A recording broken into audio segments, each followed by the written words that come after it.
আমরা আজকে রান্না করব চিংড়ি মাছের শুটকি দিয়ে শাপলা। কড়াইটা গরম করে নিয়েছি, এখন এর ভিতরে শুটকি দিয়ে ভেজে নেব। শুটকিগুলো দিয়ে এর ভিতরে পানিটা যখন শুকিয়ে যাবে তখন তেল, একটু হলুদ, একটু মরিচ, জিরে গুঁড়া দিয়ে এটাকে সাথে একটু লবণ দিয়ে এটাকে ভেজে সাইড করে রেখে তারপরে বাকি রান্নাটা করব। চিংড়ি মাছটা আমার ভাজা কমপ্লিট হয়ে গেছে, এখন এটাকে সাইড করে নামিয়ে রেখে বাকি কাজগুলো করব। যে যেখান থেকে আমার ভিডিওটা দেখছেন প্লিজ চ্যানেলটা সাবস্ক্রাইব করে পাশে থাকা বেল আইকনটি বাজিয়ে আমাদের সাথে থাকবেন।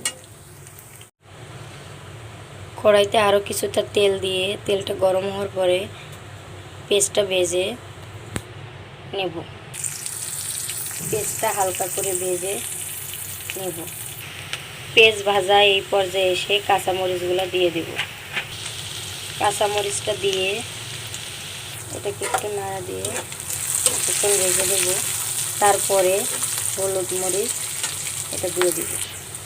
1 চামচ হলুদ, হাফ চামচের একটু বেশি মরিচ গুঁড়া, লবণ দিয়ে এটাকে ভেজে নেব। মশলাটা যাতে কড়াইতে লেগে না যায় এজন্য কিছুটা পানি দিয়ে মশলাটাকে ভালো করে কষিয়ে নেব। মশলাটা কষানো হয়ে গেছে, এখন ভেজে রাখা চিংড়ি মাছগুলো এর ভিতরে দিয়ে দেব।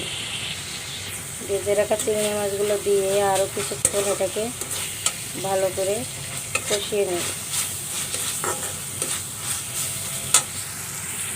ঢাকনা দিয়ে ঢেকে চিংড়ি মাছ মশলাটা কিছুক্ষণ কষিয়ে নেব।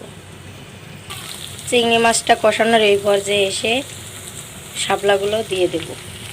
শাপলাগুলো দিয়ে দিয়েছি, এখন এটাকে একটু নাড়া দিয়ে ঢাকনা দিয়ে ঢেকে 5 থেকে 10 মিনিট রান্না করব। 5 মিনিট পরে ঢাকনা খুলে এটাকে একটু নাড়া দিয়ে দেব। নাড়া দেওয়ার পর আরও কিছুক্ষণ ঢাকনা দিয়ে ঢেকে পানিটাকে শুকিয়ে নেব। 10 মিনিট ঢাকনা দিয়ে রান্না করার পর দেখেন পুরোপুরি সিদ্ধ হয়ে গেছে। এখন এটাকে নামিয়ে এটাকে তেলে দেব। তেলটা গরম হওয়ার পর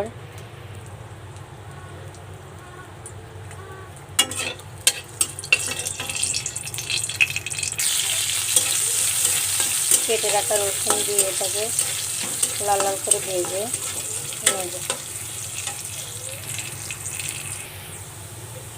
রসুনটা ভাজা হয়ে গেছে, এই পর্যায়ে এসে শাপলাটা দিয়ে দেব। শাপলাটা দেওয়ার পরে এটা আরও কিছুক্ষণ রান্না করে নেব। পানিটা পুরোপুরি শুকিয়ে নেব।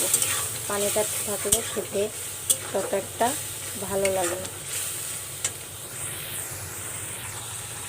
1 মিনিট রান্না করার পরে দেখেন পানিটা শুকিয়ে গেছে, রান্নাটা আমাদের কমপ্লিট হয়ে গেছে। এখন এটাকে নামিয়ে দেখাচ্ছি কেমন হয়েছে। নামানোর পরে দেখেন কত সুন্দর দেখতে হয়েছে, খেতেও অসম্ভব মজাদার ছিল। সবাইকে ধন্যবাদ।